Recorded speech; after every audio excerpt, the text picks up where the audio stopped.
दोस्तों, मैं 2 बार यूपीएससी का इंटरव्यू दे चुका हूँ और एक बात मैं दिल से बताता हूँ, ज़्यादातर एस्पिरेंट्स यूपीएससी में फेल एग्जाम के दिन नहीं, प्रिपरेशन की शुरुआत में ही होते हैं। क्यों?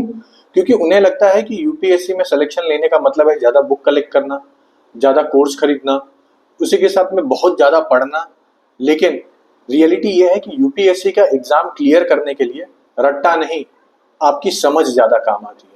आप सिलेबस को कितना डीपली समझते हो, ये सबसे ज़्यादा प्रायोरिटी आती है। तो आज मैं ये सब मिथ तोड़ने भी वाला हूँ और आपको कुछ डिटेल में बताने भी वाला हूँ। जैसे सबसे पहली चीज़ है कि बिगेस्ट मिस्टेक क्या होता है इस पूरी प्रिपरेशन में, कि फॉर एग्जाम्पल के लिए हम पॉलिटी पढ़ते हैं, है ना। पॉलिटी कुछ लोग होंगे जो 2 से 3 बार या 4 बार भी पढ़े होंगे, लेकिन स्टिल जब वो विजन आईएएस का टेस्ट देते हैं, टेस्ट देने के बाद भी उनका कम ही नंबर आता है। इवन 100 के अंदर, या कुछ लोगों का तो 70-80 के अंदर भी आ जाता है। तो उन्हें लगता है कि उनको तो हर एक आर्टिकल पता है, लेकिन रियलिटी क्या है? रियलिटी ये होती है कि हमें सिर्फ उतना पता है जितना हमें जानना अच्छा लगता था, है ना। फॉर एग्जाम्पल मुझे ये पता है कि फंडामेंटल राइट्स क्या है, फंडामेंटल डीपीएसपी क्या है, सब कुछ मुझे पता है। डीपीएसपी क्या है, फंडामेंटल ड्यूटीज क्या है, प्रेसिडेंट को कौन अपॉइंट करता है, अब ये सब बेसिक चीजें पता है। लेकिन वही अंदर अगर जाता है, ज्यादा डीप में जाने की कोशिश करते हैं, आर्टिकल 15 सब क्लॉज 5 कौन सा अमेंडमेंट्स आया, उसका सिग्निफिकेंस क्या है, आर्टिकल 15 सब क्लॉज 5 और 6 में बेसिक डिफरेंस क्या है। तो अब आप इन चीजों पे बारीकियों पे खेलना चालू करते हैं, तो फिर आपको पता चलता है कि हाँ, मैंने डीपली पढ़ा नहीं है अभी तक। पहली चीज तो ये है। दूसरी, जब आप टेस्ट देते हो, टेस्ट देने के बाद उसका एनालिसिस नहीं करते हो कि मेरी मिस्टेक सबसे ज्यादा मेन कहाँ पे हो रही है। अब वो मिस्टेक बिना किए, तो आपका मिस्टेक करने के बाद अगर उसका एनालिसिस नहीं करोगे तो फिर वो सबसे बड़ी दिक्कत क्रिएट करती है। तो सबसे बड़ा काम क्या करना चाहिए आपको? सबसे पहला, जैसे ही आप टेस्ट देते हो तो कुछ देर आराम करिए, फिर उसके बाद जाके उसका एनालिसिस जरूर देखिए कि आपने मिस्टेक कहाँ कहाँ पे की है। अगर आप ये नोटिस ही नहीं करोगे तो फिर टाइम पूरा वेस्ट हो जाएगा। ओके, तो ये पॉलिटी, हिस्ट्री, ज्योग्राफी, ये सबके साथ होता है। ज्यादातर पॉलिटी सबसे ज्यादा कनेक्टेड होता है क्योंकि हम ज्यादातर वही पढ़ते हैं। ओके, दूसरा चीज है कि द रियल रीजन क्या होता है स्टूडेंट का फेल होने का, कि वो ये सोचता है कि यूपीएससी एक पूरे नॉलेज का गेम है। लेकिन ऐसा नहीं है। यूपीएससी में नॉलेज और अप्लीकेशन, ये 2 पार्ट होता है।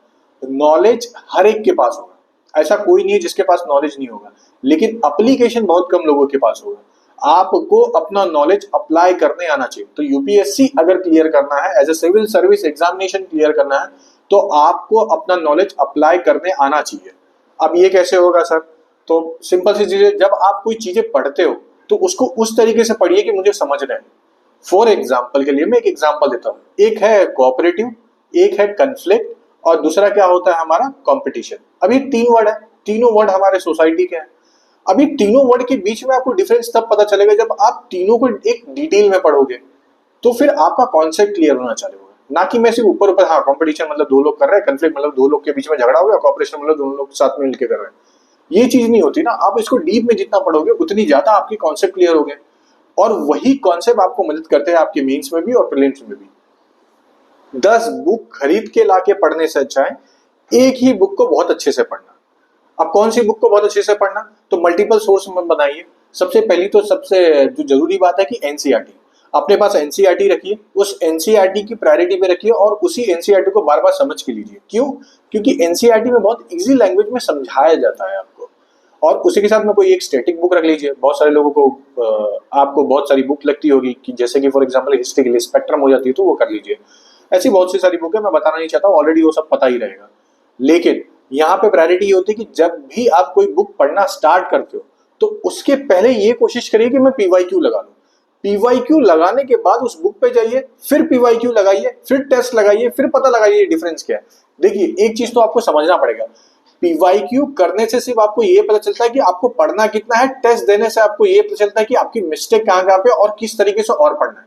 तो आपको इतनी चीजें तो अच्छे से समझनी पड़ेगी इस एग्जाम के लिए, वरना तो फिर रहने दीजिए। और वैसे भी बहुत सारे लोग हैं जो आपकी आज के टाइम पे कोर्स बेच रहे हैं, मेरा बैच ले लीजिए, मेरा ये कर लीजिए, और वगैरह वगैरह, ऐसी बहुत सारी चीजें चल भी रही है मार्केट में। मैं बताना भी नहीं चाहता वो कौन कौन लोग हैं, लेकिन एक चीज मैं बहुत अच्छे से क्लियरिटी से बता रहा हूं कि अगर अभी से आप प्री पढ़ना चालू करते हो तो मेरी एक गारंटी कि आप फेल हो जाओगे। इस चीज की मैं गारंटी दे सकता हूं। और मैं कौन कौन दे रहा हूं यह सबको पता है। मैं ऐसा नहीं कि मैं बताना भी चाह रहा हूं कि मैं कौन हूं। मैं सिर्फ इतना बता रहा हूं कि अब अगर अभी आपसे, या दिसंबर से भी आपने स्टार्ट किया, आप कहीं पे भी लिखवा लीजिए मुझे, मैं आपको ये लिख के दे सकता हूं कि आपका प्री फेल होना सबसे ज्यादा जरूरी है। प्री की फिर पढ़ाई कब स्टार्ट करनी चाहिए आप पूछोगे, तो प्री की पढ़ाई तब स्टार्ट करिए और यहाँ पे कुछ 2 से 3 स्टूडेंट के बीच में डिवाइड होता है। सबसे पहला जो नए हैं, जो फ्रेशर है सबसे पहला, तो वो जनवरी से स्टार्ट कर दीजिए। अब जिन्होंने ऑलरेडी 1-2 बार अटेम्प्ट दे चुके हैं तो उनको फरवरी से स्टार्ट कर दीजिए। और जिन्होंने एक भी बार प्रीलिम्स निकाला है तो वो एटलीस्ट 3 महीना दीजिए अपने आप को कि 3 महीने के बाद, मतलब 3 महीने जो लास्ट का बचेगा उस टाइम पे मैं प्रीलिम्स का एग्जाम दे दूंगी या दे दूंगा और मैं इस तरीके से चलूंगा। ऐसा मत करिएगा कि मैं बस मेंस छोड़ दे रहा हूँ अभी से मैं प्रीलिम्स पढ़ूंगा, बहुत सारे टेस्ट आ गया मार्केट में, अब मैं टेस्ट दूंगा क्योंकि एक टॉपर ने आके बोल दिया कि मैं प्रीलिम्स अभी से बोल रहा हूँ, अभी से आप पढ़ना चालू कर दिया। बिल्कुल मत करिएगा, प्लीज मत करिएगा। मेरा कुछ नुकसान नहीं है, मैं यहाँ पे सिर्फ सही चीजें बताने आ रहा हूँ। और आप जब डाइवर्ट होते हो ना तो बहुत खराब लगता है, सिर्फ किस लिए कि कुछ लोगों ने अपने कोर्स बेचने के लिए आपको ये बोल दिया है। और मैं देखा भी हूँ, मैं ऐसा नहीं कि मैंने अपने आजू बाजू देखा नहीं, आज के टाइम पे 90% लोग ये होता है कि किसी एक यूट्यूबर को हीरो बना दिए, उस यूट्यूबर के पीछे आप दौड़ लिए और आपने सब कुछ ले लिया, फिर बाद में आपका रिजल्ट आता है फेल। और फेल नहीं, बहुत ही गंदे नंबर से फेल होते हो, किसी का 40, किसी का 50, किसी का 60 ऐसे ही आता है। फिर बोलते हैं यार मैं थोड़ा और मेहनत कर लिया होता, उसकी वो वाली रिकमेंडेशन सुननी होती तो मैं पास हो जाता, और वो बताएगा भी उसी तरीके से। मत करो यार, सब टाइम वेस्ट है और कुछ नहीं है। ठीक है, तो मैंने आपको बता दीजिए आपकी जो प्रीलिम्स की प्रिपरेशन है वो कब स्टार्ट कर देनी है। फिर नेक्स्ट क्वेश्चन आता है कि अब सर आपने इतना सारी चीजें तो बता दी, अब कोई सोल्यूशन क्या है। तो देखिए, पहला स्टेप है कि मैं 3 स्टेप में डिवाइड करता हूं। पहला कि आपको ये पता होना चाहिए कि आपको पढ़ना क्या, व्हाट टू स्टडी। तो पहला तो आपको ये पता होना चाहिए तो आपको क्या पढ़ना है, तो ये आपको बताएगा आपका पीवाईक्यू। कहाँ से पढ़ना है, दूसरा ये क्वेश्चन होता है कि कहाँ से पढ़ना है, वो होता है आपका एनसीईआरटी और कुछ स्टैटिक बुक, वहां से पढ़िए। तीसरा होता है कि रिवाइज कैसे करें, रिवाइज आपको करना है अपने नोट से। अब ये 3 फेज होते हैं, मगर ये फेज क्या एक ही बार में आ जाएगा, नहीं, ये फेज आते हैं आपकी प्रिपरेशन के दौरान पे। तो वो कैसे आता है, सिंपल सी चीज है, जब आप कोई बुक उठाते हो, उसको पढ़ते हो, उसके पीवाईक्यू को देखते हो, फिर उस बुक को पढ़ते हो, कम से कम मल्टीपल टाइम रिवाइज करते हो, 2 से 3 बार रिवाइज करते हो, तब जाके आपको ये पता चलता है कि इस बुक में ये चीज इंपॉर्टेंट है, फिर आप उसके नोट्स बनाते हो। ये एक तरीका होता है। दूसरा जो तरीका मेरा होता है, मैं ये बता देता हूँ कि मैं भी यही सेम चीज था, बाकी सब था, बस मैं टेस्ट देता था। तो टेस्ट देने के बाद मुझे ये पता चलता था कि मेरी मिस्टेक्स यहाँ पे है। जब मुझे अपनी मिस्टेक पता चल जाती तो मैं उसके ऊपर काम करना चालू कर देता। फिर मैं जब अपने नोट्स बनाता तो मैं अपने मिस्टेक के ऊपर बनाता, ना कि मैं अपने स्ट्रेंथ के ऊपर बनाता। अब मुझे पता है कि इलेक्शन कमीशन ऑफ इंडिया को अपॉइंट करने वाला प्रेसिडेंट है, तो मैं वो क्यों बनाऊंगा, मैं ये सोचूंगा ना कि उसको रिमूवल करने का प्रोसीजर क्या है, क्या उसके क्वालिफिकेशन को कॉन्स्टिट्यूशन में मेंशन किया है कि नहीं किया है, मैं इस तरीके से सोचूंगा, ना कि मैं ये सोचूंगा कि मेरे को ऐसे ऐसे तरीके से जाना है। ये बहुत इजी स्टेप होता है और यूट्यूब पे 90% लोग यही पढ़ाते हैं कि इसका अपॉइंटमेंट कौन हुआ कॉन्स्टिट्यूशन नॉन कॉन्स्टिट्यूशनल बॉडी पे।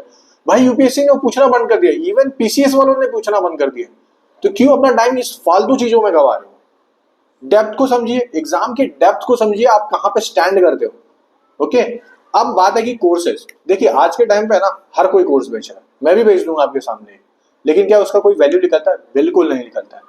एक चीज हमेशा याद रखिएगा, क्लासेस हो या कोई भी चीजें हो, आपको वो कोर्स तभी वैल्यू देगा जब आपकी खुद की भी कोई वैल्यू एडिशन होगा अपने प्रोसेस में।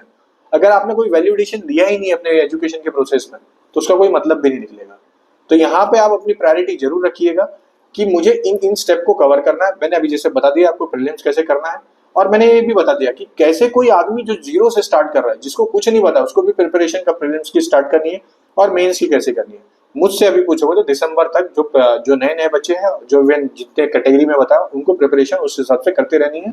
अभी ऑप्शनल पढ़िए, उसके साथ कोई जीएस का कवर करिए। जैसे ही जनवरी आता है तो जीएस के वो टॉपिक उठाइए, जैसे पॉलिटी हो गया, हिस्ट्री हो गया, ज्योग्राफी हो गया, ये चीजें उठाइए, तो यहाँ से आपको बेनिफिट मिलेगा।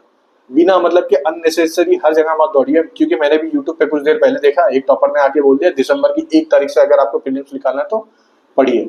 मैं कंफ्यूज नहीं करूंगा।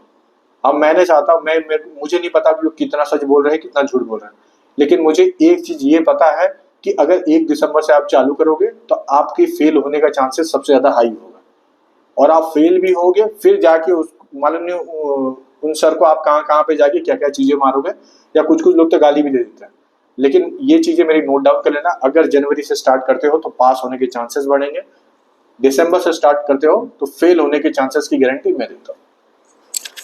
अगर दोस्तों आपको अभी तक वीडियो अच्छा लगा है तो लाइक, शेयर और सब्सक्राइब जरूर कर दीजिएगा। ऐसे ही मैं यूपीएससी के कुछ वीडियोस आपको टिप्स देते रहूंगा, आने वाले वक्त में ऐसे धीरे धीरे मिलता रहेगा।